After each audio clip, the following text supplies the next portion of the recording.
Napasmado ang bunganga. Beep, beep, beep, beep, beep. Ang tagalupa na viral ang mukha. Bip, bip, bip, bip, bip. Bumibip, bip, bip, bip, bip, bip, bip, bip, bip, bip, bip, bip na ba? Ang lahat! Martian! Beep, beep, beep, beep. Enrico Pañero! Bip, bip, bip, bip, bip. Beep, beep, beep, Bip, bip, bip, bip, bip. Bip, bip, bip, bip, bip. Titilaok!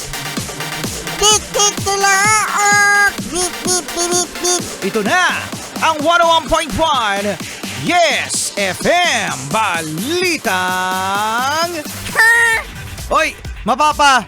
Ha?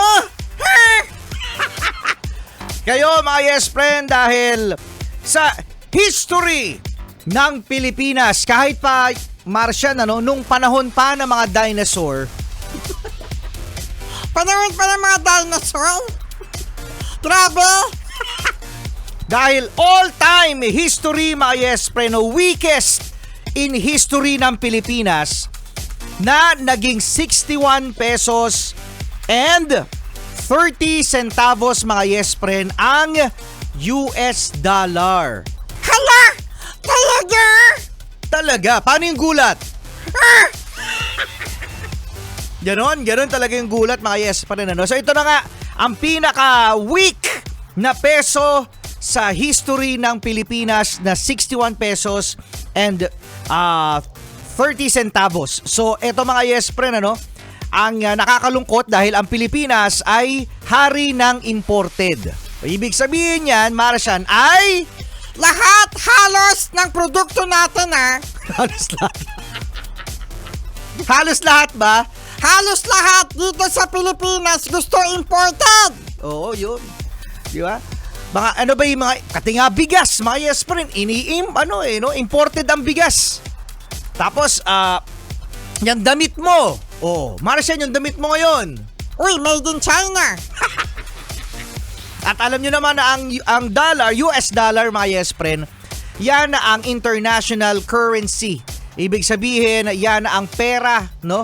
Na kung saan ay ginagastos ng buong mundo, no, internationally. At kapag ganito nga na mataas ang US dollar sa Philippine peso, kahit yung cellphone mo na ginagamit at bibili ka, magmamahal yan. Ha? Talaga? Talaga, kasi imported, no? Dependent ang Pilipinas. Yan na nga ba yung sinasabi natin, mga yes pa rin, no? Kung hindi tayo imported dependent at dito lang dito lang ginagawa, minamanufacture ang mga bagay-bagay, mga yes friend, hindi tayo aasa sa ibang bansa, no? So, ang mahirap niyan kasi kahit yung packaging ng kung ano-ano mga rikotitos mo sa muka, no? Sabon, lotion, kahit yung mga basic needs natin, mga yes friend, ay meron yang imported.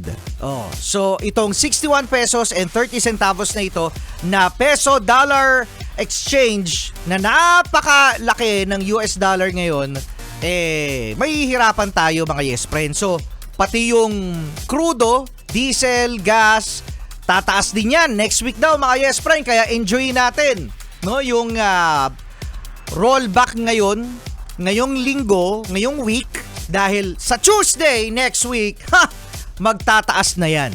May! Grabe ka na! Wala pang May! Wala pa pala. May! Sumusobra ka na, May! Bukas pa yung May! Grabe ka, May! Solid Cute Morning! Di ganyan. Paano? Charlie Cheat mo. Lo,